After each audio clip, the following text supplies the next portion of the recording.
On a frigid December morning in 1887, the most powerful man in Pittsburgh made a discovery that would haunt him for the rest of his days. When steel magnate Cornelius Vandermark descended the marble staircase of his Fifth Avenue mansion, he found his wife's emerald evening gown laid out perfectly on the Persian rug of their grand foyer, still warm to the touch, as if she had just stepped out of it moments before. But Evangeline Vandermark was nowhere to be found. The front door remained locked from the inside, every window sealed against the bitter Pennsylvania winter, and not a single servant had seen or heard anything unusual during the night. What made this disappearance even more chilling was that Evangeline had been seen by 3 different household staff members going to bed just 4 hours earlier, wearing that very same gown. The Pittsburgh Police Department, pressured by Vandermark's political connections, officially closed the case after only 6 days, citing insufficient evidence of foul play. But the truth about what happened to Evangeline Vandermark that December night was far more sinister than anyone could have imagined, involving a web of industrial espionage, family secrets, and a conspiracy that reached the highest levels of Pittsburgh's gilded society. What investigators never discovered was that Evangeline's disappearance was merely the final act in a drama that had been unfolding for over 2 years. A deadly game of cat and mouse between a woman seeking justice for her murdered father and a husband whose empire was built on the bones of his enemies. Before we continue with the story of Evangeline Vandermark and uncover the dark truth behind her disappearance, I want to ask you to subscribe to our channel and hit that notification bell so you never miss stories like this. Also, let me know in the comments which state or city you're listening from. I love connecting with our audience from all across America. Now let me take you back to the winter of 1887, when Pittsburgh's steel barons ruled like kings and murder was just another business expense. The winter of 1887 found Pittsburgh at the height of its industrial glory, a city where fortunes were made in steel and coal, and where the smokestacks of countless factories painted the sky in perpetual shades of gray. The air itself seemed to carry the weight of ambition and desperation, thick with coal smoke and the dreams of thousands of immigrants who had come to America seeking their fortune in the blazing furnaces of Pennsylvania's mills. It was a city of stark contradictions, where magnificent mansions stood just blocks away from squalid tenements, and where a man could rise from poverty to unimaginable wealth, or fall from grace into an unmarked grave in a matter of months. The Vandermark mansion stood as a testament to this new American aristocracy, a 4-story Gothic revival masterpiece that dominated an entire city block on Fifth Avenue, its towers and turrets casting long shadows over the Allegheny River below. The building itself was a monument to excess, featuring hand-carved stone gargoyles imported from French quarries, stained glass windows depicting scenes from industrial triumph, and a grand ballroom that could accommodate 300 of Pittsburgh's elite. The mansion's grounds sprawled across 4 acres of meticulously maintained gardens, greenhouse conservatories, and outbuildings that included a carriage house large enough for a dozen vehicles, servants' quarters that housed the estate's substantial staff, and the mysterious ice house that would later play such a crucial role in the dark events to come. Cornelius Vandermark had built his empire from nothing, starting as a common laborer in the steel mills before revolutionizing the production process with innovations that made him one of the wealthiest men in America. At 52, he was an imposing figure with steel-gray hair and piercing blue eyes that seemed to see through anyone who dared cross him in business. His hands, though now soft from years of prosperity, still bore the calluses and scars of his early days working the furnaces, a reminder of the brutal world he had clawed his way out of through a combination of brilliant engineering insight and utterly ruthless business practices. Those who knew him in his early days often remarked on the transformation from the idealistic young inventor who had genuinely believed his innovations could improve working conditions for all steel workers, to the cold industrial titan who would later orchestrate the deaths of anyone who threatened his empire. Cornelius's rise to power had not been achieved through innovation alone. In the cutthroat world of 1880s industrial America, success often required a willingness to employ methods that would make even the most hardened robber baron pause. Vandermark had learned early that competitors could be eliminated through means far more permanent than simple market competition. A strategic fire here, a boiler explosion there, the mysterious disappearance of a rival's key engineer. These were the tools of industrial warfare in an age where government oversight was minimal and law enforcement could be bought for the price of a politician's campaign fund. His marriage to Evangeline Hartwell in 1882 had been the social event of the decade. She, the daughter of a prominent Boston banking family, 20 years his junior, with auburn hair that caught the light like spun copper and a laugh that could fill an entire ballroom. At 25, Evangeline possessed the kind of refined beauty and sophisticated education that marked her as a member of New England's old-money aristocracy. She spoke fluent French and German, played piano with near-professional skill, and had received the finest education available to women of her social class at Miss Porter's school in Connecticut. But beneath her polished exterior lay a sharp intelligence and moral compass that would ultimately put her on a collision course with her husband's criminal empire. The wedding had been a calculated move on Cornelius's part, designed to provide his industrial empire with the social legitimacy that only an alliance with Boston's banking elite could offer. The Hartwell family's connections opened doors throughout New England's financial community, allowing Vandermark to secure the massive loans necessary to expand his steel production and acquire smaller competitors. For her part, Evangeline had entered the marriage believing she was allying herself with a man whose innovations could genuinely improve the lives of American workers, unaware that her new husband viewed human life as just another resource to be exploited in pursuit of profit. But by the winter of 1887, those who knew the couple intimately whispered that all was not well in the Vandermark household. Evangeline, once the sparkling centerpiece of Pittsburgh's social scene, had grown increasingly withdrawn over the past year. She spent hours alone in the mansion's extensive library, writing in a leather-bound journal that she kept locked in her personal writing desk with a small brass key that she wore on a chain around her neck. The library itself was a magnificent room, with floor-to-ceiling shelves containing over 3,000 volumes, including first editions of literary classics, scientific treatises, and an extensive collection of books on American industrial history that Evangeline had been accumulating since her arrival in Pittsburgh. The household staff, a carefully selected group of 12 individuals who had served the family for years, noticed that she had begun taking long walks at odd hours, often returning with muddy boots and a distant look in her green eyes. These walks frequently took her through Pittsburgh's working-class neighborhoods, where she would speak with the wives and children of mill workers, learning firsthand about the dangerous conditions and frequent accidents that plagued the city's industrial workforce. What the servants didn't know was that these conversations were part of Evangeline's growing investigation into the suspicious patterns of industrial accidents that seemed to follow in her husband's wake, wherever his business interests led him. The Vandermark estate employed some of Pittsburgh's most trusted servants, each chosen not only for their skills, but for their discretion and absolute loyalty to the family. Margaret Sullivan, the Irish head housekeeper, had overseen the mansion's daily operations for nearly a decade after emigrating from County Cork during the devastating potato famine of the 1870s.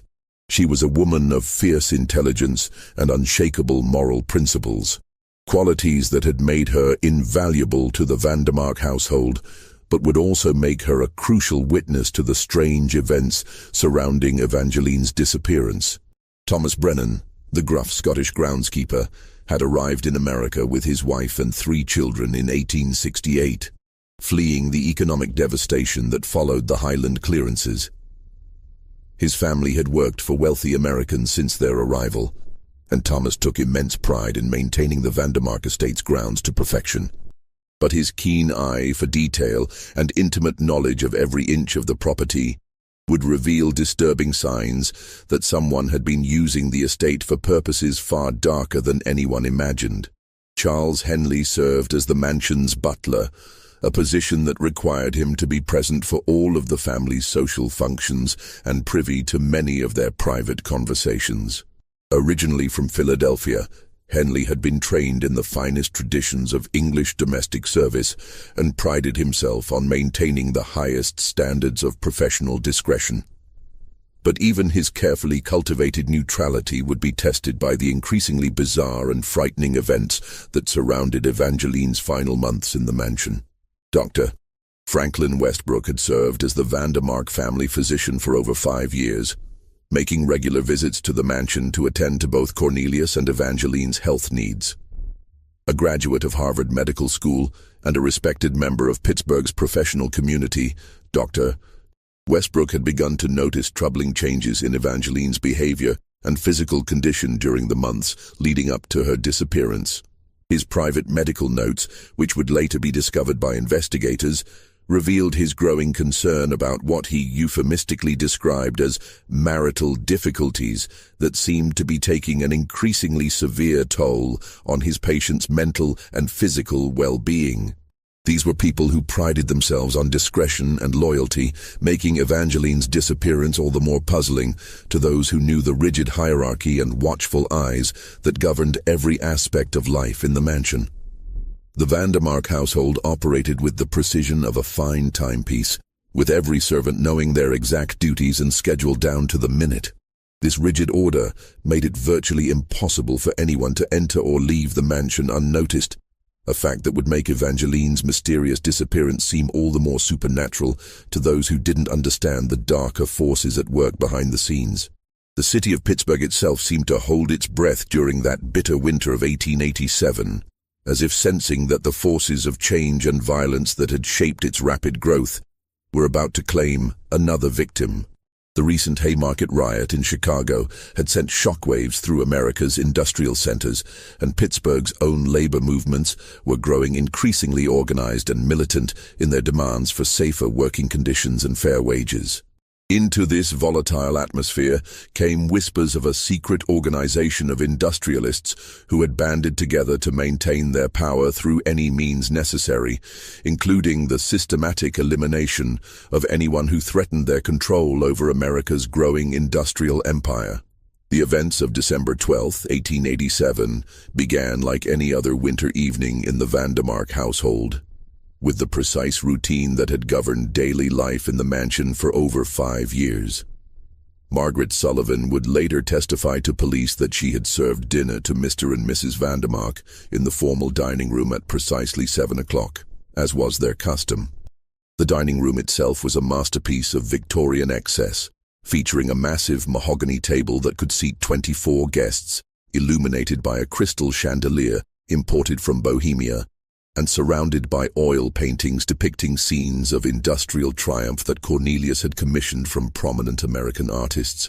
The meal that evening consisted of roasted pheasant, winter vegetables from the estate's greenhouse, and a bottle of French wine from Cornelius's private cellar, a 1878 Chateau Margaux that had cost more than most Pittsburgh workers earned in a month. Margaret noted that Evangeline seemed unusually quiet during the meal, barely touching her food and responding to her husband's conversation with only brief nods and murmurs. But what struck the housekeeper as most unusual was the way Evangeline kept glancing toward the dining room windows, as if expecting to see someone approaching through the snow-covered grounds. She had the look of a woman who knew something terrible was coming. Margaret would later tell Detective Samuel Crawford, her thick Irish accent heavy with emotion, like she was trying to memorize every detail of the room, as if she knew it might be the last time she'd see it. Cornelius, for his part, appeared to be in unusually high spirits that evening, speaking animatedly about a new steel contract he had secured with the Pennsylvania Railroad and his plans for expanding operations into Ohio and West Virginia.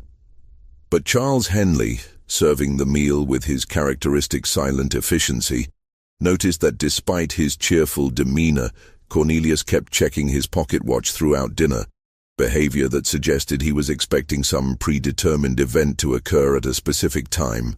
At 9:30, Margaret had helped Evangeline prepare for bed, assisting her into the emerald silk evening gown that she often wore when entertaining at home, though no guests were expected that evening. This detail would later puzzle investigators, as Evangeline typically wore simpler nightclothes when retiring, and the elaborate evening gown seemed entirely inappropriate for a quiet night at home. The gown itself was a stunning creation, imported from Paris at a cost of nearly $500, with intricate beadwork that caught the light from the gas lamps and created an almost ethereal effect as Evangeline moved. Margaret specifically remembered complimenting the gown's intricate beadwork, and Evangeline had smiled, the first genuine expression of happiness the housekeeper had seen from her mistress in weeks. But along with that smile came something else that would haunt Margaret for the rest of her life. Evangeline had embraced her, holding her tightly for several long seconds while whispering, "Thank you for your kindness, Margaret. You've been like a mother to me these past years." At the time, Margaret had been touched by the unexpected display of affection, but looking back, she realized it had felt very much like a goodbye. She looked almost relieved, Margaret would later tell the police. Like a great weight had been lifted from her shoulders, if you understand my meaning. But there was something else there too, a kind of terrible sadness, as if she knew she was about to lose everything she held dear. During the preparation for bed, Margaret also noticed that Evangeline was wearing a piece of jewelry she had never seen before, a small silver locket on a thin chain around her neck. When Margaret commented on it, Evangeline had simply said it contained something precious that must be preserved, but she refused to open it or explain its significance. The locket was ornate in design, with intricate Celtic knotwork that suggested Irish craftsmanship, and it seemed strangely out of place among Evangeline's usual collection of expensive but understated jewelry. Thomas Brennan, making his final rounds of the estate's perimeter at 11 o'clock, reported seeing a light in Evangeline's private study on the second floor. Through the frost-covered window, he observed her silhouette seated at her writing desk, her pen moving steadily across paper in what appeared to be urgent, almost frantic writing. This was the last confirmed sighting of Evangeline Vandermark alive, though Thomas would later remember thinking at the time that something about her posture suggested desperation rather than the calm correspondence that usually occupied her evening hours. What Thomas couldn't see from his position on the grounds was the scene unfolding inside Evangeline's study. The room was her private sanctuary, decorated with mementos from her childhood in Boston and filled with the books and personal papers that represented her true intellectual interests. That night, Evangeline was engaged in what she knew would be her final act of documentation, writing a detailed account of everything she had discovered about her husband's criminal activities and the systematic murder campaign that had eliminated dozens of his competitors and potential threats. The study itself bore witness to months of careful investigation. Hidden behind seemingly innocent books were photographs, documents, and correspondence that revealed the true scope of the Pittsburgh Circle's activities. Maps of Pennsylvania and neighboring states were marked with red pins, indicating the locations of suspicious industrial accidents, each accompanied by detailed notes about the victims, the circumstances of their deaths, and the business advantages that had accrued to Circle members as a result. At 6 in the morning, when Margaret arrived to begin her daily duties, she discovered the front door locked from the inside, with the heavy iron bolt that could only be engaged from within the house securely in place. The mansion's 12 windows on the ground floor were all latched shut, their locks showing no signs of tampering. Margaret tested each one personally, as she had been trained to do during her years of service, and found them all secure with no indication that anyone had attempted to force them open from the outside. The second and third floor windows were too high to access without a ladder, and Thomas confirmed that all ladders remained in the carriage house, undisturbed and covered with a thin layer of snow that had fallen during the night. The snow itself told its own story, a perfect blanket of white that showed no footprints or other signs of disturbance around the mansion's perimeter. If someone had left the house during the night, they had done so without touching the ground. But it was the discovery in the foyer that stopped Margaret's heart and sent Charles Henley running to fetch Thomas from the grounds. There, Arranged with almost ceremonial precision on the imported Persian rug lay Evangeline's emerald gown. The fabric was still warm when Margaret touched it, as if Evangeline had only just removed it, and the scent of her signature lavender perfume hung in the cold morning air like the ghost of her presence. The gown appeared to have been removed with great care, lying flat and perfectly arranged as if it were being displayed for viewing. No buttons were torn, no seams were damaged, and the delicate beadwork remained intact. Beside the gown lay a single piece of paper, a page torn from Evangeline's private journal, with only 4 words written in her distinctive handwriting: "The truth must survive."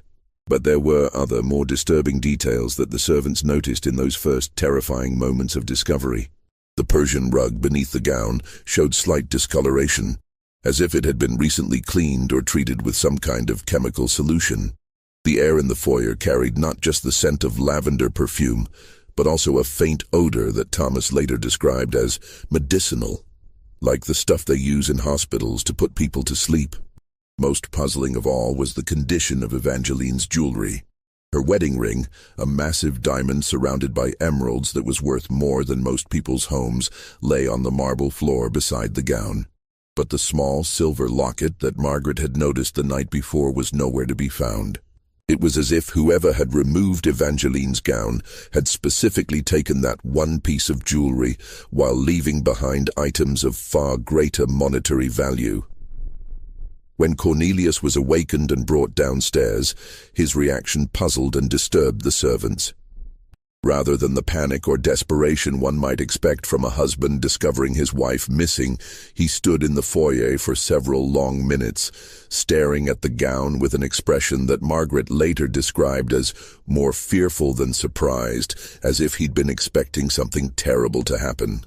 His face had gone pale, but it was the pallor of a man confronting a long-anticipated crisis rather than the shock of an unexpected tragedy. Even more strange was Cornelius's immediate reaction to the situation. Instead of demanding that the servant search the house or calling for the police, his first action was to send Charles Henley to fetch his private secretary, a nervous man named Arthur Pemberton, who handled Cornelius's most sensitive business correspondence. His second action was to order Margaret to gather all of Evangeline's personal papers and journals from her study, ostensibly to help in the search for clues about her disappearance, but in a manner that seemed more concerned with controlling evidence than finding his missing wife. Dr. Franklin Westbrook arrived at the mansion within an hour of being summoned, but by then, Cornelius had already taken control of the situation in a way that seemed almost rehearsed.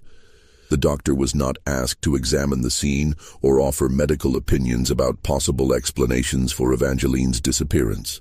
Instead, he was ushered into Cornelius's private office for a conversation that lasted nearly 30 minutes and from which he emerged looking deeply troubled and refusing to speak to anyone else about what had been discussed.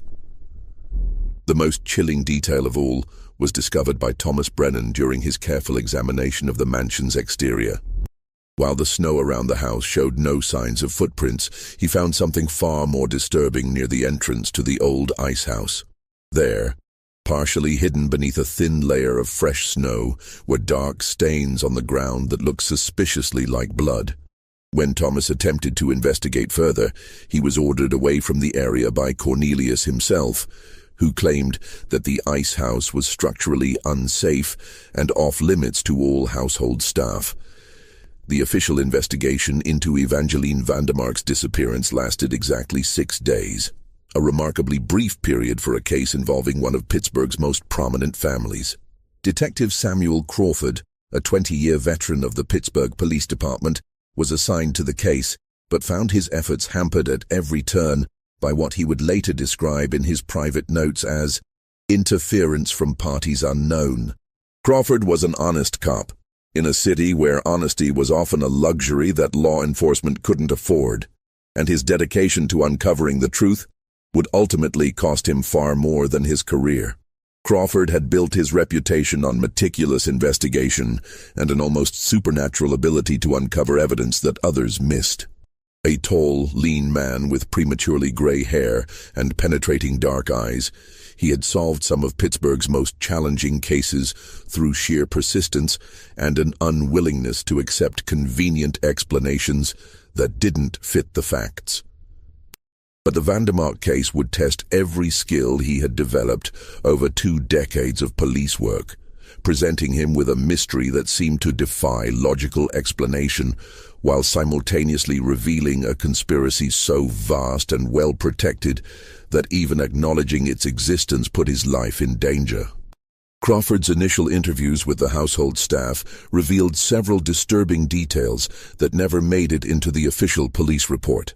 Margaret Sullivan confided that in the weeks leading up to her disappearance, Evangeline had been receiving mysterious visitors, well-dressed men who arrived after dark and departed before dawn, entering through the mansion's service entrance to avoid being seen by neighbors or the main household staff.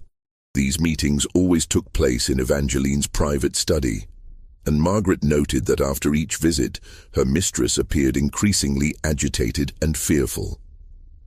The housekeeper's description of these nocturnal visitors was troubling in its specificity. They were always impeccably dressed in expensive suits and overcoats, spoke with educated accents that suggested upper-class backgrounds, and carried themselves with the confidence of men accustomed to wielding power. But what Margaret found most unsettling was their eyes. Cold, calculating gazes that seemed to take in every detail of their surroundings as if assessing potential threats or escape routes. More troubling still was Thomas Brennan's observation that someone had been regularly visiting the estate's old ice house, a stone structure built into the hillside behind the mansion. The ice house hadn't been used for its original purpose in years, as the Vandermarks had installed one of the city's first electric refrigeration systems in 1885. The structure itself was an impressive feat of engineering, built into the natural slope of the hill, with walls 3 feet thick and a complex system of drainage channels designed to keep the interior dry and cool year-round. Brennan had noticed fresh footprints in the snow leading to and from the ice house on multiple occasions throughout November and early December, always the prints of a woman's small boots that matched those found in Evangeline's closet. But more disturbing than the footprints themselves was their pattern. They suggested that someone had been making regular visits to the ice house, always at night and always alone. On several occasions, Thomas had seen a faint light glowing from within the structure, as if someone were using a lantern or candle to illuminate the interior. When Crawford attempted to question Thomas about these observations in detail, the groundskeeper revealed something even more unsettling. On at least 3 occasions, he had seen not just Evangeline's footprints leading to the ice house, but also the tracks of a much larger person, someone wearing heavy boots of the type typically worn by workmen or laborers. These larger footprints always appeared on the same nights as Evangeline's visits, but they followed a different path, approaching the ice house from the direction of the public road rather than from the mansion itself. Detective Crawford's attempts to search the ice house were blocked by Cornelius Vandermark himself, who claimed that the structure was unsafe and that a full structural inspection would be required before anyone could enter. This explanation struck Crawford as suspicious, given that the ice house had been built with the same attention to quality and durability that characterized all of the Vandermark estate's structures. When Crawford pressed for permission to conduct even a limited examination of the building's exterior, he was informed by Vandermark's lawyers that any investigation of the ice house would require a specific warrant that clearly articulated probable cause for believing evidence of a crime might be found within. The legal obstacles placed in Crawford's path were unlike anything he had encountered in his 2 decades of police work. Typically, families of missing persons were eager to cooperate with any investigation that might lead to their loved one's recovery. But the Vandermark case was different. From the very beginning, it seemed as if powerful forces were working to limit the scope of the investigation and prevent certain areas of inquiry from being pursued. When Crawford returned 3 days later with the necessary permits and warrants, he found that the ice house had been sealed with fresh mortar and Vandermark's lawyers argued that the detective's warrant was no longer valid due to substantial modifications to the structure. The speed with which this sealing had been accomplished was remarkable, requiring the work of skilled masons and a substantial quantity of building materials that must have been procured and transported to the estate within a matter of hours. Perhaps most significantly, Crawford discovered that Evangeline's private journal, the leather-bound book that servants had seen her writing in obsessively, was missing from her locked writing desk. The desk itself showed no signs of forced entry, and the only key was reportedly in Evangeline's possession when she disappeared. When questioned about the journal, Cornelius claimed to have no knowledge of such a book, despite Margaret Sullivan's sworn testimony that she had seen him reading from it on the morning of Evangeline's disappearance. The missing journal was particularly significant because several servants had described it as containing far more than typical personal reflections or social correspondence.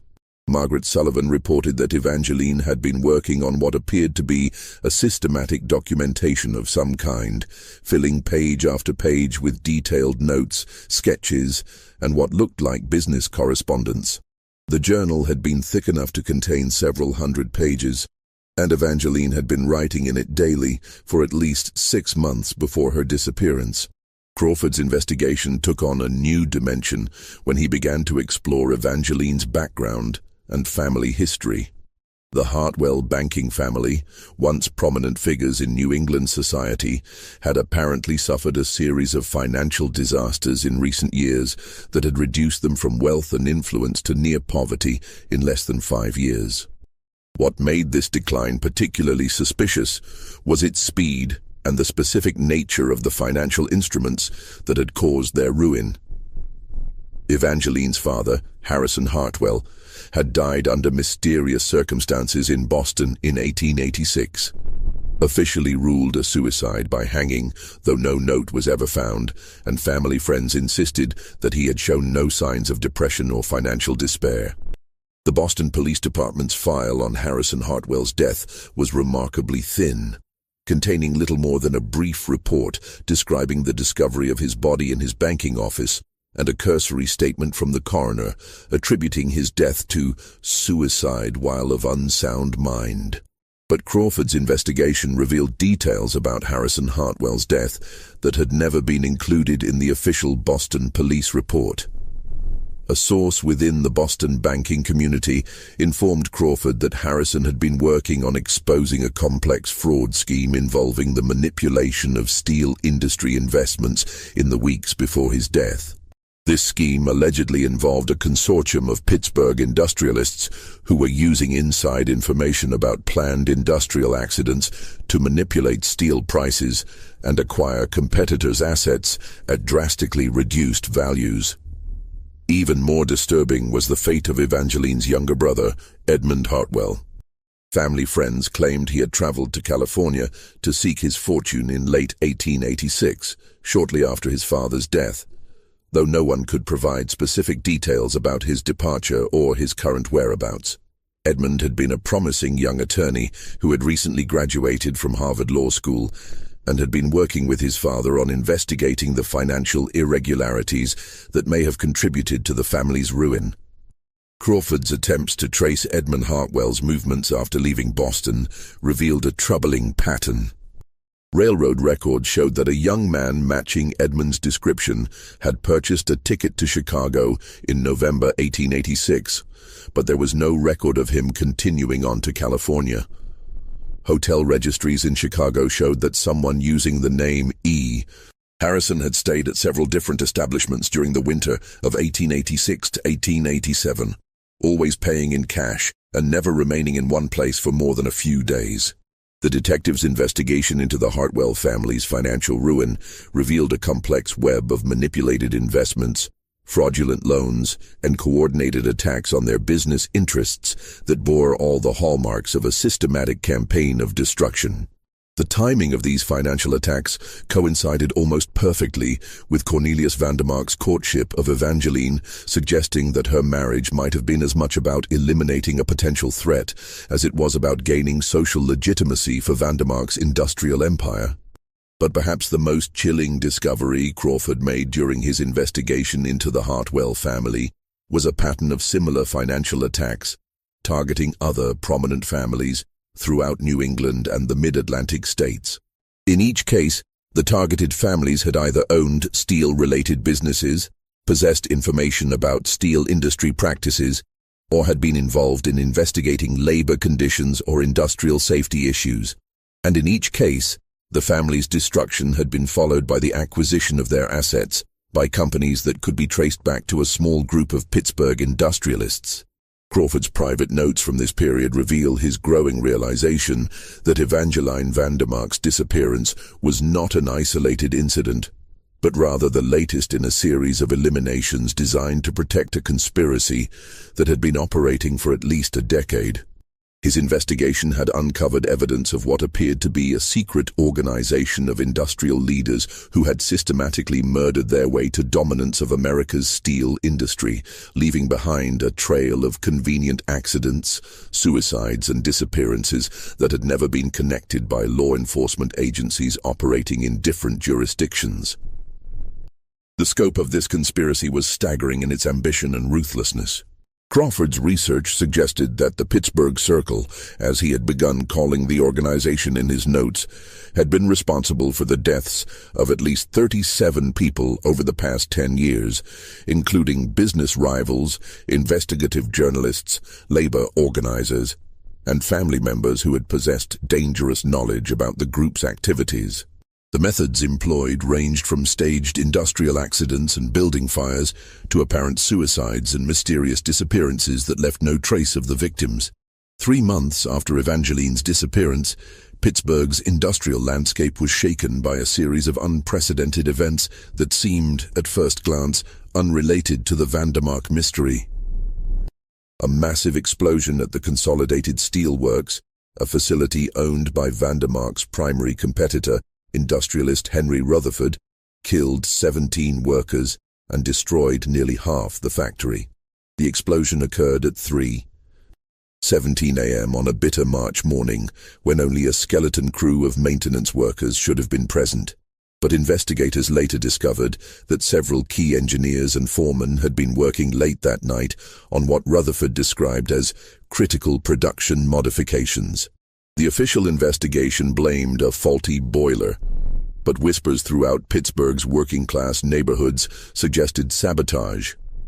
The pattern of destruction was unlike anything seen in previous industrial accidents, with the explosion appearing to have originated from multiple points simultaneously rather than from a single mechanical failure. More troubling still was the discovery that several of the factory's safety systems had been deliberately disabled in the hours before the explosion, though this information was quickly suppressed by both company officials and local authorities. What made this tragedy particularly relevant to Evangeline's case was a discovery made by one of the surviving workers, an Irish immigrant named Patrick O'Connell. O'Connell had been working as a night watchman at the Consolidated Steel Works for over 3 years, and his duties included regular patrols of the entire facility to check for signs of fire, intruders, or mechanical problems. On the night of the explosion, he had noticed several unusual details that he later reported to Detective Crawford in secret. While helping to clear debris from the explosion site, O'Connell found a partially burned leather satchel hidden beneath a collapsed section of the factory's office building. The satchel contained documents that appeared to detail the structural weaknesses of several Pittsburgh steel mills, including precise engineering drawings and what looked like schedules for planned accidents. Most shocking of all, the handwriting on several of these documents was distinctly feminine, written in the same elegant script that Margaret Sullivan recognized from Evangeline's correspondence. The documents in the satchel represented months or even years of careful study and preparation. They included detailed floor plans of multiple industrial facilities throughout Pittsburgh and the surrounding region, annotated with notes about security procedures, shift schedules, and optimal timing for various types of sabotage.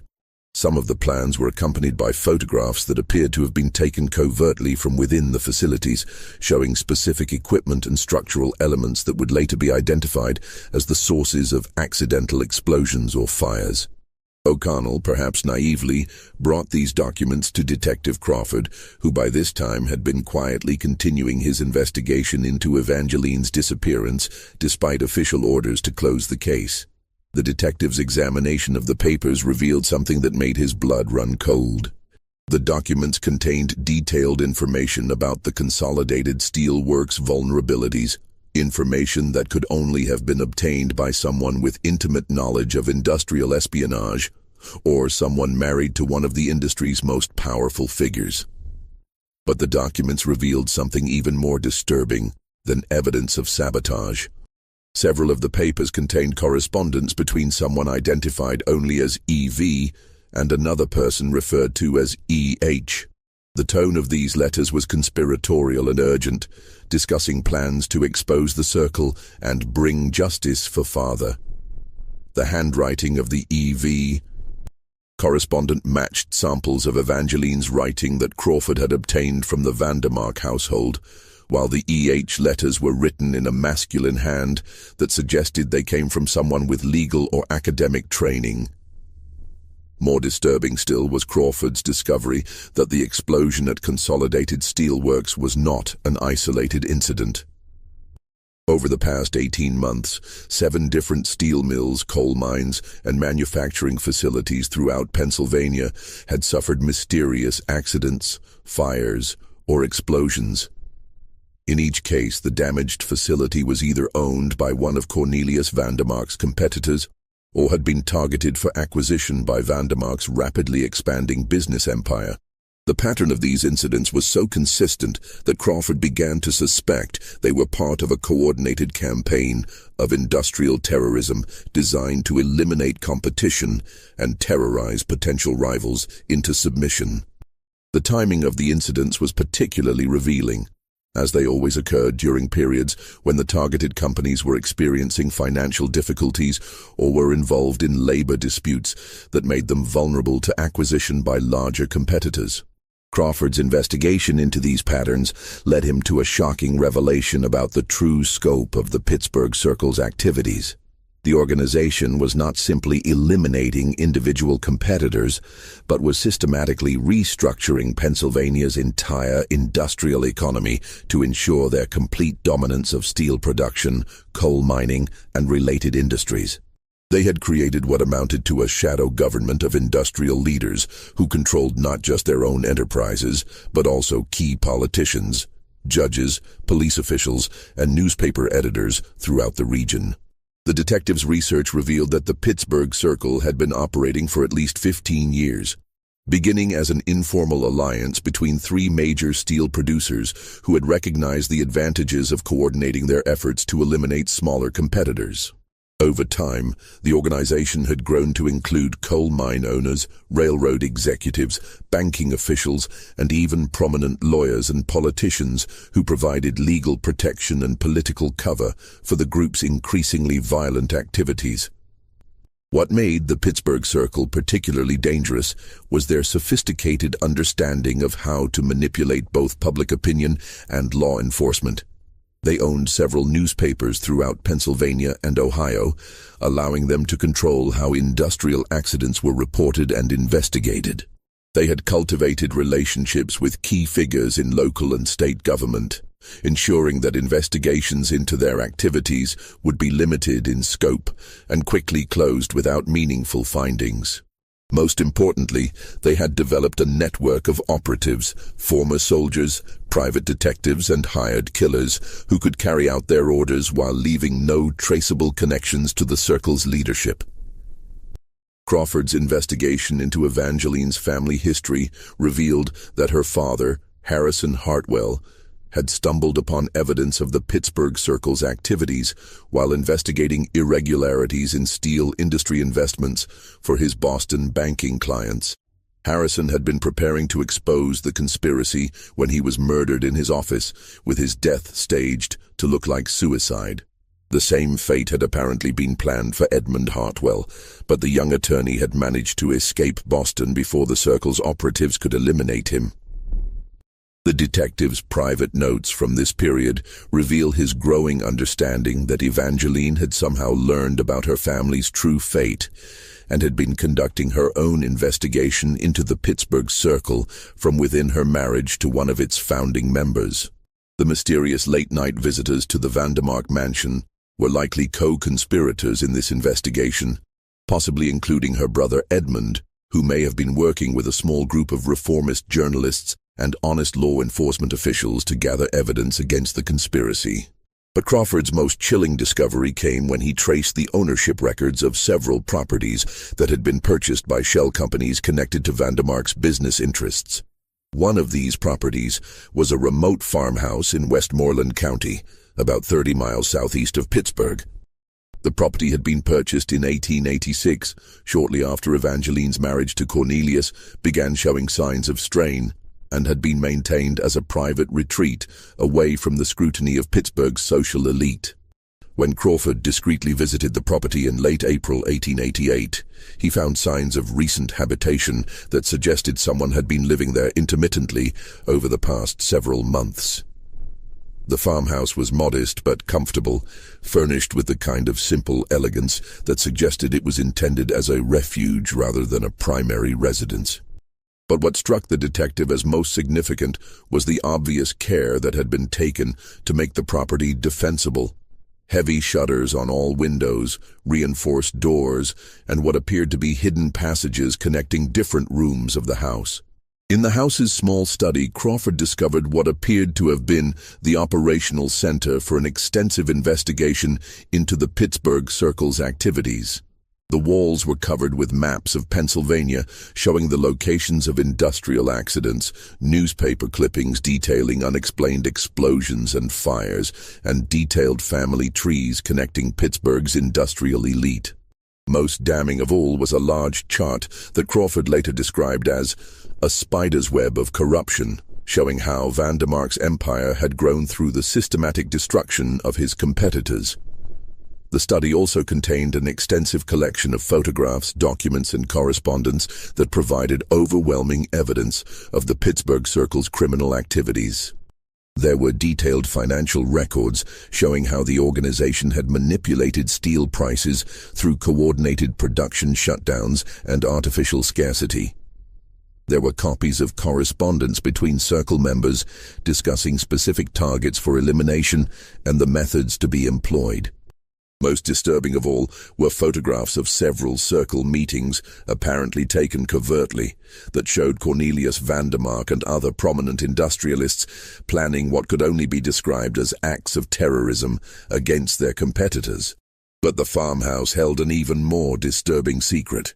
In the cellar, hidden behind a false wall that Crawford discovered purely by accident when he noticed inconsistencies in the room's dimensions, was a small chamber containing dozens of additional photographs and documents.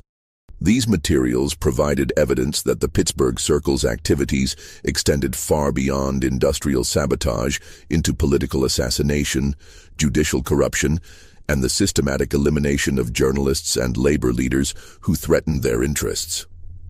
Among these photographs was one that made Crawford's hands shake as he held it. The image showed the interior of the Consolidated Steelworks boiler room, with specific structural points marked in red ink and notes written in Evangeline's handwriting describing optimal placement for maximum impact. The date on the photograph was November 15, 1887, less than a month before Evangeline's disappearance and nearly 4 months before the explosion that killed 17 workers. The implications of this photograph were staggering. It suggested that Evangeline had not only discovered the Pittsburgh Circle's plans for the Consolidated Steelworks attack, but had actually participated in its planning and execution. But Crawford's careful examination of the other documents in the hidden chamber revealed a more complex and tragic truth. Evangeline had indeed been involved in planning the explosion, but not as a willing participant in the Pittsburgh Circle's campaign of terror. Additional correspondence found in the chamber revealed that Evangeline had been coerced into providing intelligence about competitor facilities under threat of harm to her missing brother Edmund. The Circle had been using Edmund's life as leverage to force Evangeline's cooperation in their sabotage operations, while simultaneously using her marriage to Cornelius to provide cover for their activities. But Evangeline had been secretly documenting everything. building a comprehensive case against the organization while appearing to cooperate with their demands. Crawford's investigation took an even darker turn when he discovered correspondence between Evangeline and a man identified only as E.H., initials that matched those of her supposedly missing brother, Edmund Hartwell. These letters, hidden in a hollowed-out book in the farmhouse library, revealed that Edmund was very much alive, but living under an assumed identity, while helping his sister gather evidence against the Pittsburgh Circle. The letters detailed a complex plan to expose the conspiracy while ensuring the safety of both siblings and other potential witnesses. But the final letter in the collection, dated December 10, 1887, just 2 days before Evangeline's disappearance, contained a message that chilled Crawford to the bone. E. Our father's death was not suicide. C knows we have discovered the truth about the circle. They plan to eliminate both of us within days. I have hidden copies of all evidence in multiple locations. If something happens to me, remember our childhood hiding place. The truth waits there. Do not trust anyone in Pittsburgh. The corruption reaches into the highest levels of government. Trust only the contact in Chicago whose name I gave you. Time is running out. V. The letter was accompanied by a detailed map of the Vandermark estate, with specific locations marked for what appeared to be hidden caches of evidence. Most significant was a marking at the old ice house, indicating that additional documentation was concealed somewhere within that structure. Crawford realized that Evangeline's regular visits to the ice house had not been meetings with co-conspirators, but rather trips to hide evidence that would eventually expose the Pittsburgh Circle's crimes. As Crawford pieced together the full scope of Evangeline's investigation, he began to understand the true courage and determination that had driven her final months. She had discovered that her marriage was part of a conspiracy that had murdered her father and destroyed her family. But instead of fleeing or seeking protection, she had chosen to use her position as Cornelius's wife to gather evidence that could bring down the entire organization. She had been playing an incredibly dangerous game, appearing to cooperate with the Circle's demands while secretly documenting their crimes and planning their ultimate exposure. But Crawford's investigation was about to take an even more dangerous turn. As he prepared to retrieve the evidence hidden in the Vandermark estate's ice house, he began to notice signs that his own activities were being monitored. Strange men appeared outside his boarding house at odd hours. His mail seemed to have been opened and resealed. Witnesses who had previously been willing to speak with him suddenly became evasive or claimed to have no memory of their earlier conversations. Just when Crawford thought he had begun to understand the scope of the conspiracy, his investigation was abruptly terminated. On a rainy April morning in 1888, Detective Samuel Crawford was found dead in an alley behind Pittsburgh Central Police Station, officially ruled a heart attack brought on by excessive drinking. But Crawford's wife later testified that her husband rarely drank and had been in excellent health. More suspicious still was the fact that all of Crawford's case files related to the Vandermark investigation disappeared from the police station on the same night he died. The detective's death marked the end of any official investigation into Evangeline Vandermark's disappearance. But it also represented something far more sinister. Proof that the Pittsburgh Circle was willing to murder law enforcement officials to protect their secrets.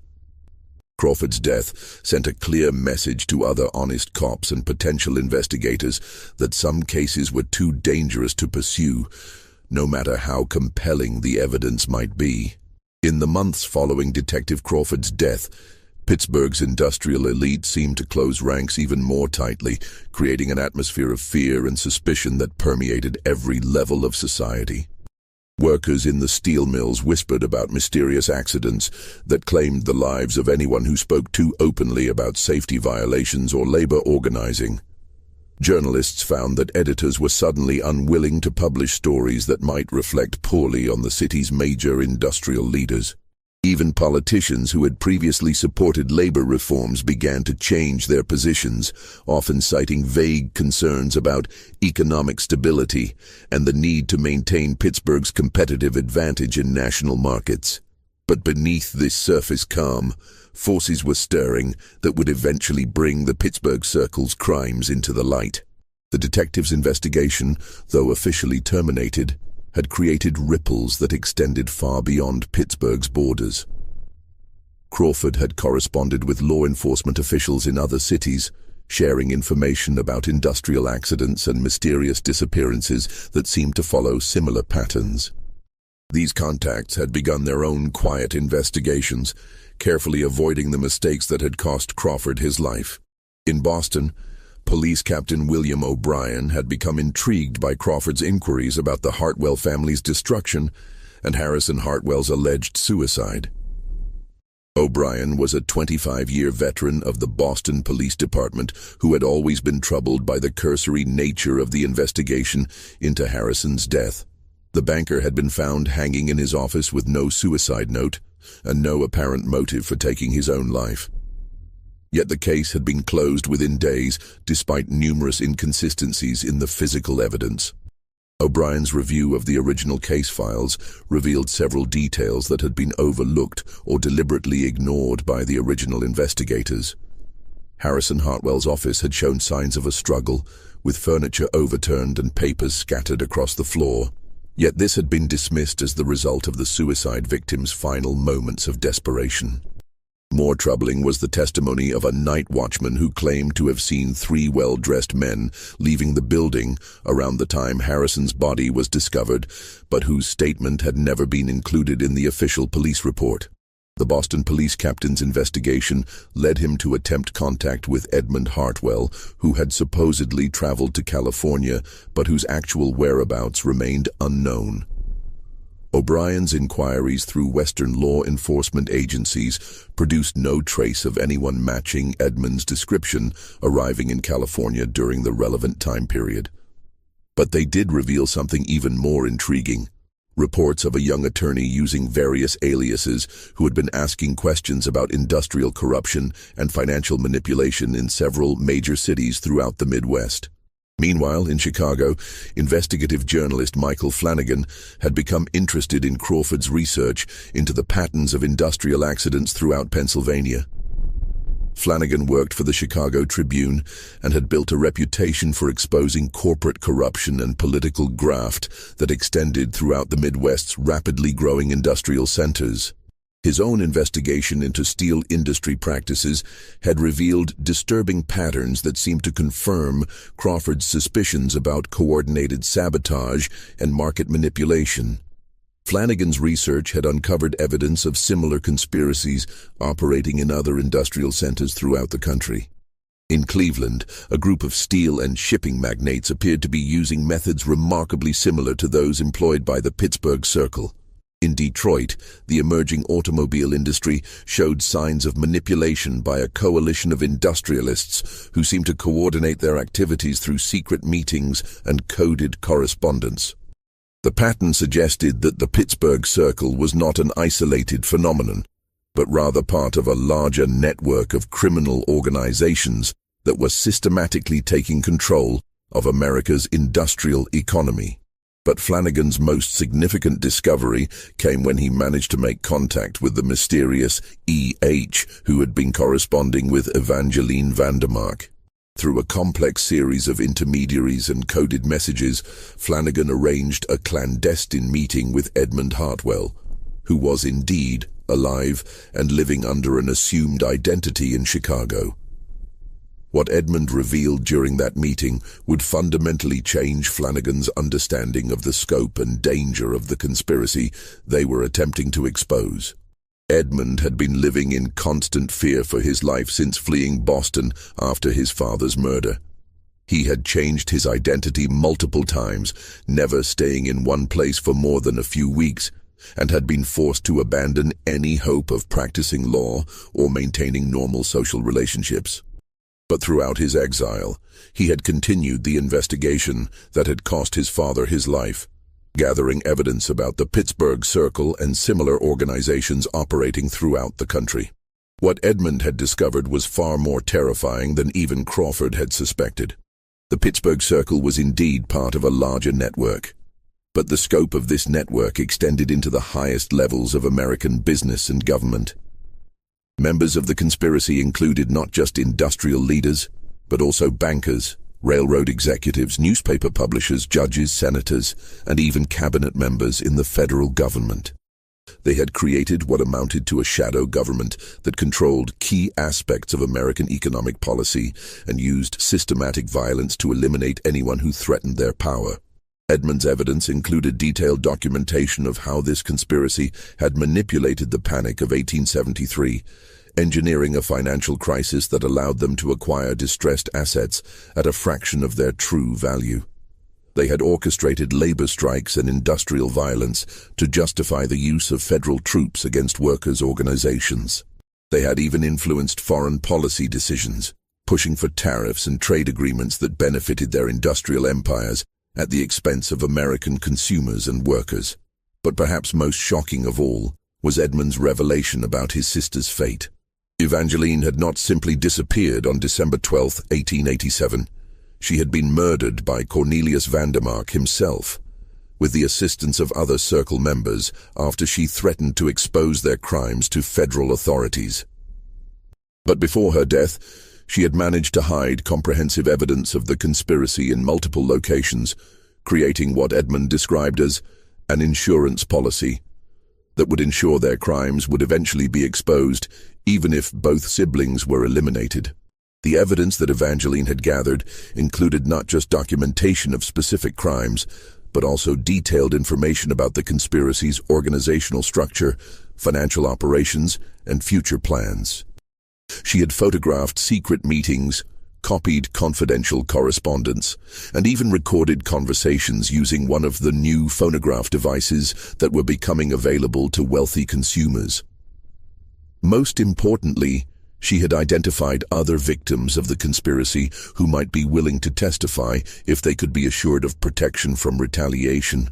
Edmund's meeting with Flanagan took place in an abandoned warehouse on Chicago's South Side, chosen specifically because it offered multiple escape routes and could be observed for signs of surveillance. The young attorney had become expert at such precautions during his months of exile, but even his careful preparations could not entirely eliminate the risks involved in exposing such a powerful and ruthless organization. During their conversation, Edmund revealed that he and Evangeline had developed an elaborate plan to bring down the Pittsburgh Circle by simultaneously releasing evidence to law enforcement agencies, newspapers, and political leaders in multiple cities. They had recognized that the conspiracy's power was based largely on their ability to control information and eliminate threats before they could gain public attention.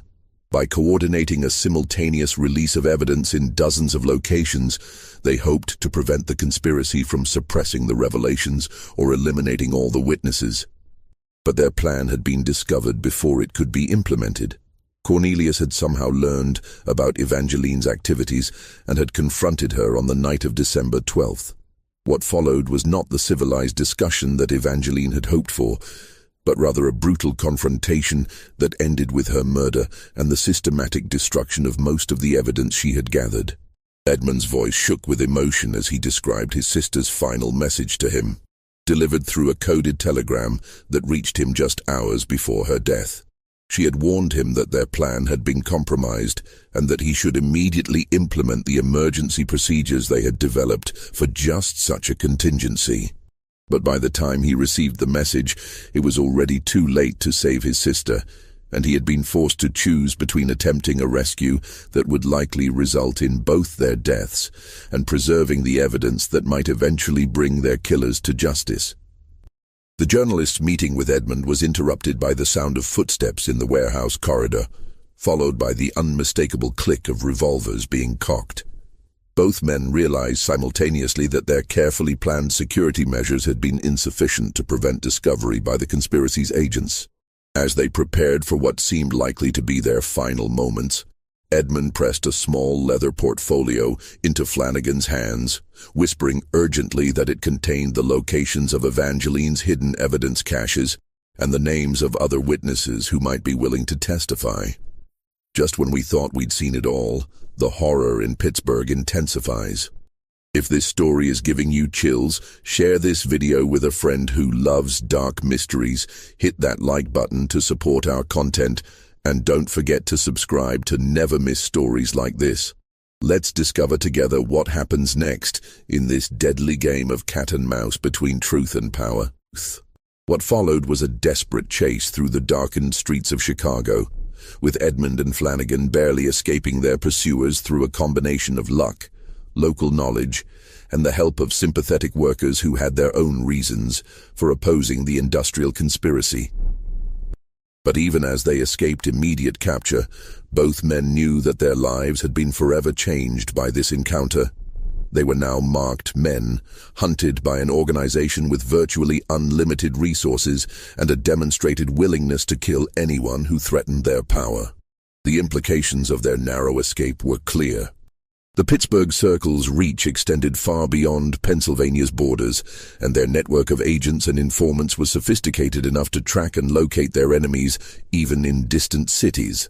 Edmund realized that his months of careful hiding had provided only temporary safety, and that his sister's death had marked the beginning of a new phase in the conspiracy's efforts to eliminate all traces of their crimes.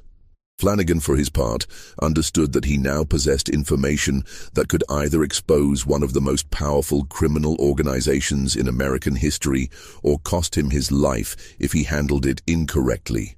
The leather portfolio that Edmund had given him contained not just evidence of past crimes, but also detailed plans for future operations that could affect the lives of thousands of workers and the economic stability of entire regions.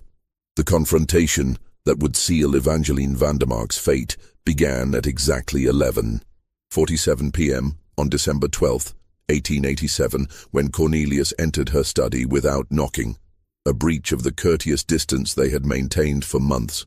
Evangeline looked up from her writing to find her husband standing in the doorway, his face a mask of cold fury that she had never seen before. Behind him stood two other men she recognized from social gatherings, fellow members of what she now knew was called the Pittsburgh Circle. "Did you really think I wouldn't discover your little investigation?" Cornelius asked, his voice carrying a quiet menace that was far more terrifying than shouting would have been. In his hand, he held copies of the photographs she had taken, the documents she had stolen, and most damning of all, the correspondence with her brother Edmund. "You've been very clever, my dear wife, but not clever enough." What followed was a final desperate gambit as Evangeline realized that her months of careful planning had been discovered. She had prepared for this moment, knowing that her evidence was safely hidden and that Edmund would continue their work, even if she didn't survive. But knowing and facing the reality were two different things entirely. The truth about Evangeline Vandermark's fate would remain hidden for over 3 decades, sealed behind brick and mortar in the darkness of her own home. It would take an unexpected discovery in 1921 to finally bring the dark secrets of Pittsburgh's industrial elite back into the light.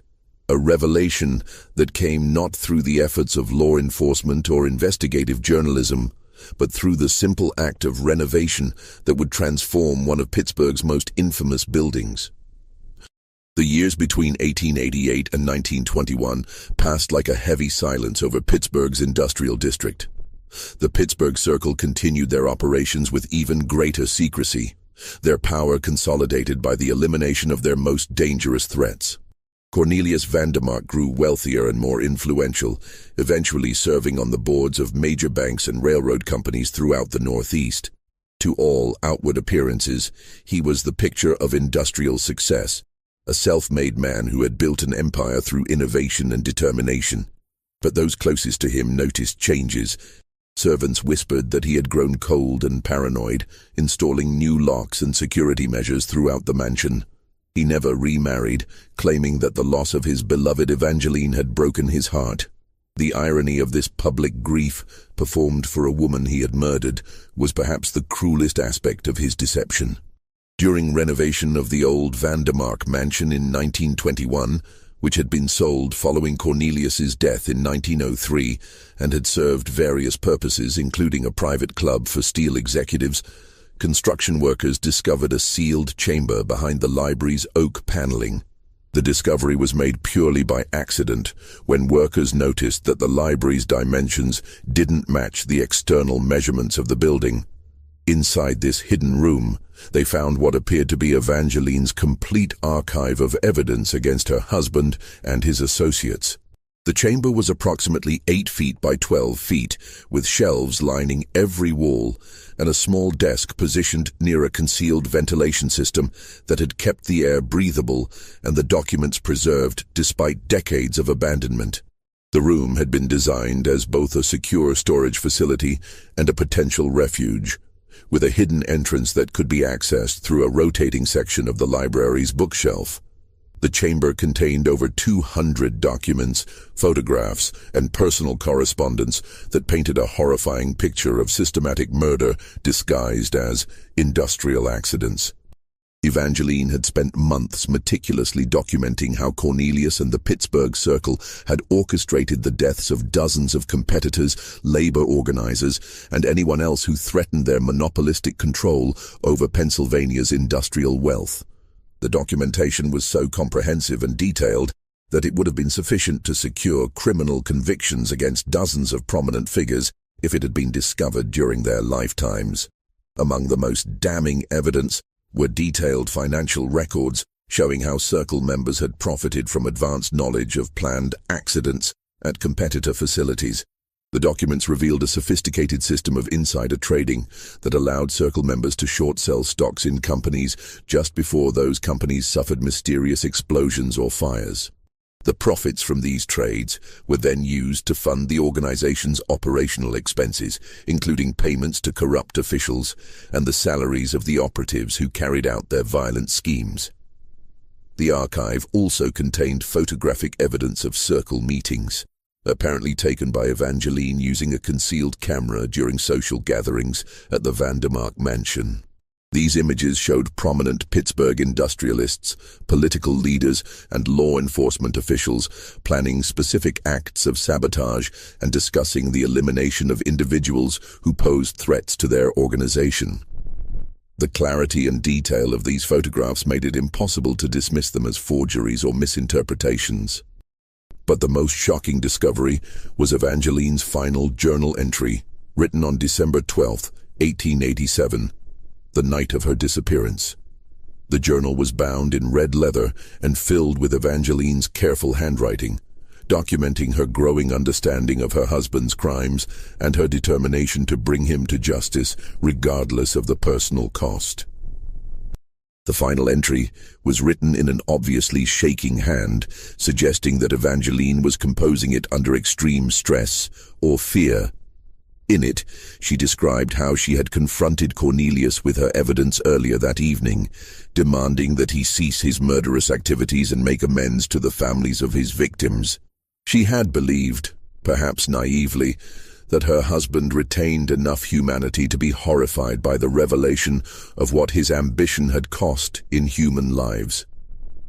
Instead, Cornelius's response had been swift and brutal, revealing a coldness that she had never suspected despite their years of marriage.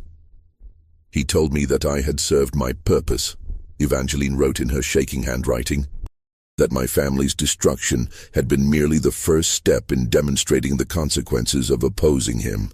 He said that my marriage had been nothing more than a business transaction, a way to gain legitimacy in Boston's financial circles while destroying potential rivals.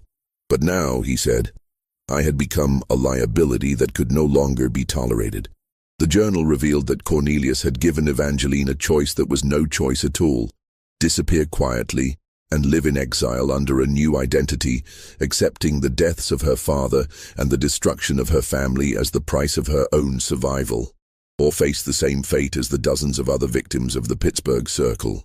But Evangeline had prepared for this moment throughout the months of her investigation, and her response demonstrated both her courage and her determination to ensure that justice would eventually be served. Working with her brother Edmund, who had indeed been secretly living in Chicago under an assumed identity, she had developed an elaborate plan to fake her own death while ensuring that evidence of the conspiracy would eventually be discovered. The plan involved using the mansion's hidden passages to stage her disappearance, while actually remaining concealed within the building long enough to complete her documentation of the conspiracy's crimes.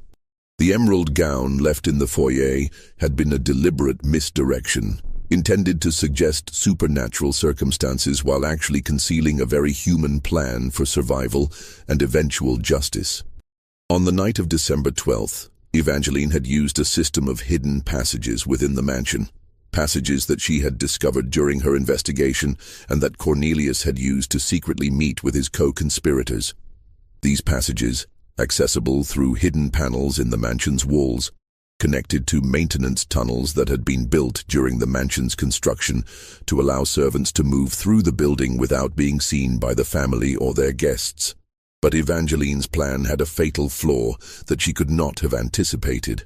She had underestimated not just the ruthlessness of her husband and his associates, but also their detailed knowledge of the mansion's hidden architecture.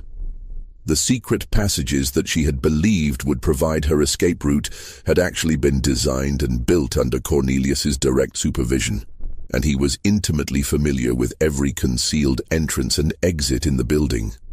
Her journal's final entry revealed that just as she was preparing to escape through the hidden passages, she heard footsteps in the corridor outside her study, footsteps that belonged not to servants or household staff, but to several men whose voices she recognized as members of the Pittsburgh Circle. Realizing that Cornelius had discovered her plan and summoned his associates to deal with the threat she represented, she made a desperate decision to hide her evidence in the sealed chamber behind the library before attempting to flee. The journal entry broke off abruptly in the middle of a sentence, but the physical evidence found in the chamber told the rest of the story. Evangeline had managed to seal herself inside the hidden room with her archive of evidence, apparently hoping that she could wait out the immediate danger and escape later when the mansion was less heavily guarded. But her hiding place had become her tomb when Cornelius and his associates discovered her location and decided to eliminate both her and her evidence permanently. The workers who discovered Evangeline's hidden chamber in 1921 found more than just documents and photographs. In the far corner of the room, concealed beneath a pile of moth-eaten curtains and partially collapsed wooden shelving, they discovered human remains, the skeletal remains of a woman, still wearing fragments of an emerald silk gown and jewelry that matched descriptions of Evangeline's personal effects. A locket found with the remains contained a photograph of Harrison Hartwell and an inscription that read, "To my beloved daughter Evangeline, may you always fight for justice, no matter the cost. Father." 1882. The discovery of this locket confirmed that the remains were indeed those of Evangeline Vandermark and provided heartbreaking evidence of the connection between her investigation and her determination to avenge her father's murder. The medical examiner's report, though limited by the condition of the remains and the passage of time, suggested that the woman had died from a blow to the head, consistent with murder rather than natural causes or accident. The positioning of the skull and the presence of what appeared to be defensive wounds on the arm bones suggested that Evangeline had fought desperately for her life before succumbing to her injuries. But perhaps more significant than the cause of death was evidence suggesting that Evangeline had been walled up alive in the chamber, trapped as it was sealed from the outside by her murderers. Scratches on the walls indicated that she had tried to claw her way out, and fragments of broken pottery suggested she had attempted to dig through the brick and mortar that sealed her tomb. The horror of her final hours was almost beyond imagination. Trapped in darkness, slowly dying while surrounded by the evidence that she had hoped would bring her killers to justice. Most heartbreaking of all was a final message that Evangeline had managed to scratch into the wooden floor of the chamber using what appeared to be a piece of her jewelry. The message was brief but clear. "Edmund, The circle continues. Stop them. Justice for father. E.V. Deck, 1887. The discovery of this message provided final proof that Evangeline had maintained her determination to expose the conspiracy even in her final moments, using her last breath to ensure that her brother would continue the fight for justice that had cost her everything. The discovery of Evangeline's remains and her archive of evidence prompted a renewed investigation into the activities of the Pittsburgh Circle, leading to the exposure of a conspiracy that had controlled Pennsylvania's industrial development for over 4 decades. The investigation was led not by local law enforcement, which remained compromised by political corruption, but by federal agents working under the direction of Attorney General Harry Daugherty, who recognized that the scope of the conspiracy required federal intervention. The documents found in Evangeline's hidden chamber implicated dozens of prominent families in systematic murder, fraud, and industrial espionage. The evidence was so comprehensive and damning that it could not be suppressed or dismissed, despite the enormous political and economic influence wielded by the conspiracy's surviving members. Several of these families were still powerful figures in American business and politics as late as the 1920s, and their exposure created a scandal that reverberated throughout the highest levels of American society. The federal investigation revealed that the Pittsburgh Circle had been responsible for the deaths of at least 93 people over a period of 30 years, including business rivals, labor organizers, investigative journalists, honest politicians, law enforcement officials, and family members who had possessed dangerous knowledge about the group's activities.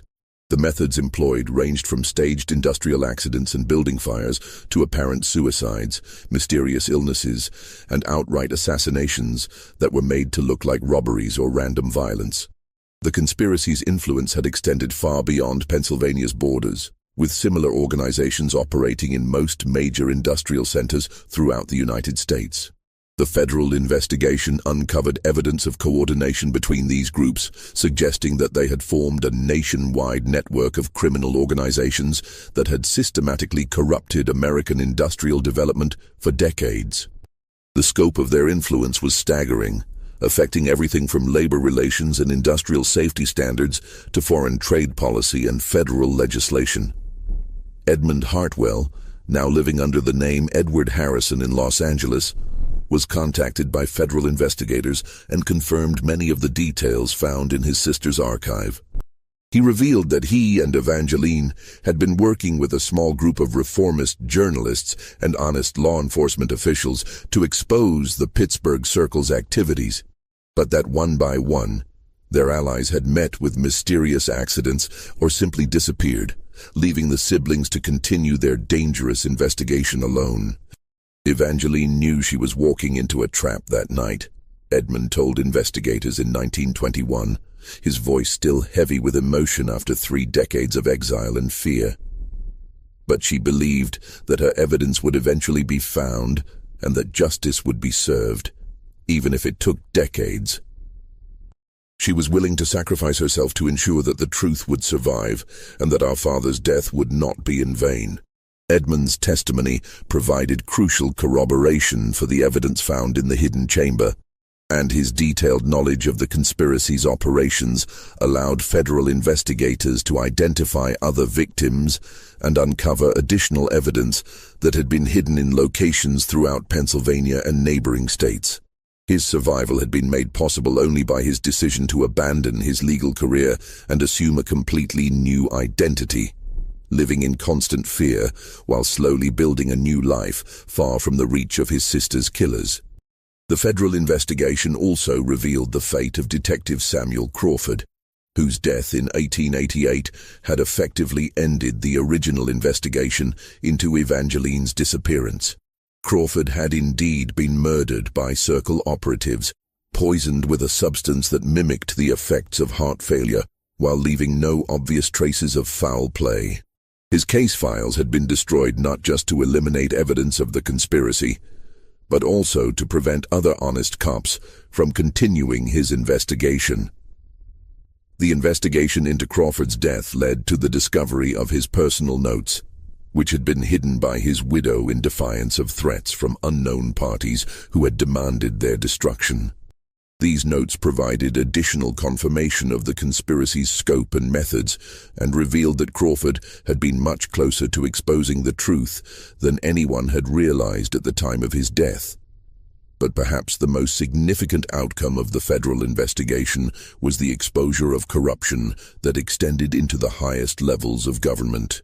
Several prominent senators, congressmen, and federal judges were implicated in the conspiracy, either as active participants or as recipients of bribes that had purchased their silence and cooperation. The resulting scandal led to the largest corruption investigation in American history up to that time, and resulted in the resignation or removal of dozens of public officials. The Vandermark mansion was demolished in 1923, officially due to structural problems, but more likely to eliminate any remaining evidence of the crimes committed within its walls. The site was eventually converted into a small park with a modest memorial honoring the victims of industrial violence during Pittsburgh's early industrial period. The memorial made no specific mention of Evangeline Vandermark or the Pittsburgh Circle, reflecting the continued influence of powerful families who preferred that certain aspects of their history remain forgotten. Cornelius Vandermark's business empire was quietly dismantled following the federal investigation, with assets distributed among various shell companies and trusts that obscured their connection to the original conspiracy. Many of the families connected to the Pittsburgh Circle continued to wield enormous influence in American industry throughout the 20th century, their dark origins carefully hidden behind layers of legitimate business ventures and philanthropic activities that helped rehabilitate their public images. The steel industry itself underwent significant reforms following the exposure of the Pittsburgh Circle's activities. New federal safety regulations were implemented. Labor unions gained legal protections that had been denied for decades, and oversight mechanisms were established to prevent the kind of systematic violence and corruption that had characterized the industry's early development. These changes came too late to help the hundreds of workers who had died in the conspiracy's engineered accidents, but they helped ensure that such systematic violence would be much more difficult to conceal in the future. The exposure of the Pittsburgh Circle also led to important changes in law enforcement and journalism. Federal agencies gained new powers to investigate interstate criminal conspiracies, and newspapers developed more sophisticated methods for protecting sources and investigating corporate corruption. The case became a touchstone for investigative journalists throughout the 20th century, demonstrating both the importance of persistent investigation and the extreme dangers faced by those who attempted to expose powerful criminal organizations. But Evangeline's sacrifice was not entirely in vain. The partial exposure of the Pittsburgh Circle's activities led to increased oversight of industrial safety and labor practices throughout Pennsylvania and neighboring states. Labor organizations, armed with evidence of systematic violence against workers, were able to push through important safety regulations and worker protection laws that saved countless lives in the decades that followed. The conspiracy's methods of manipulation and violence became much more difficult to employ as public awareness grew and oversight mechanisms were strengthened. The evidence that Evangeline had risked everything to preserve also inspired a new generation of reformers and investigative journalists who continued the fight for industrial justice throughout the early 20th century. Her determination to document the truth, even at the cost of her own life, became a powerful symbol of the individual courage required to confront institutional corruption and violence. The story of Evangeline Vandermark also highlighted the particular vulnerabilities faced by women who attempted to challenge powerful male-dominated institutions during the late 19th century. Her ability to gather evidence about the Pittsburgh Circle was largely dependent on her access to her husband's business affairs, access that could be revoked at any moment, and that placed her in constant danger of discovery and retaliation.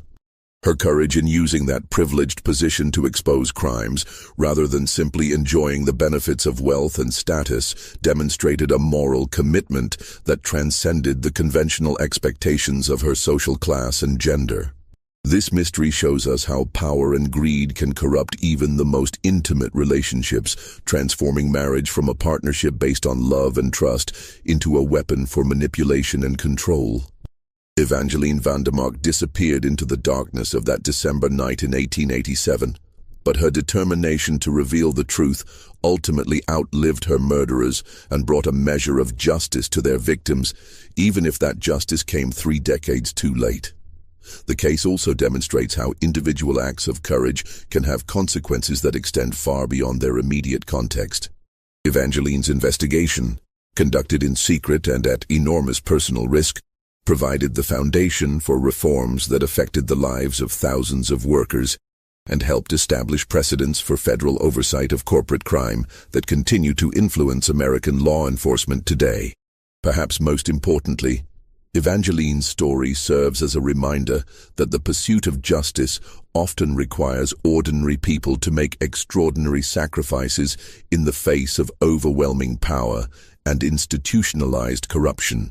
Her willingness to risk everything to expose the truth about her husband's crimes, even knowing that discovery would likely cost her life, represents the kind of moral courage that has driven progress throughout American history.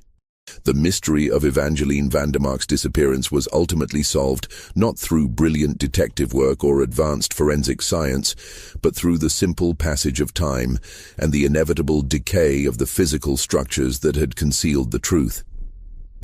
Her voice, silenced by violence in 1887, finally spoke again in 1921, ensuring that her sacrifice would not be forgotten and that the victims of the Pittsburgh Circle would receive the justice that had been denied them for over 3 decades. What do you think of this story? Do you believe everything was revealed, or do you think there are still secrets hidden in the shadows of America's industrial past?